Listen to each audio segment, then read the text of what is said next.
Храпите во сне? Ваши близкие уже устали от этого?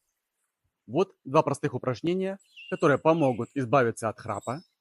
Храп мешает не только вашему сну, но и спокойствию вашей семьи. Основная причина – слизь, блокирующая дыхательные пути. Найдите точку Лянь-Цюань на верхней части груди и точку Тинту в области горла. Массируйте их 3-5 минут. Это улучшит циркуляцию и снимет напряжение. Делайте одно упражнение утром и одно вечером. Это поможет дышать свободнее и спать лучше. Найдите точки Линь-Янь по бокам горла.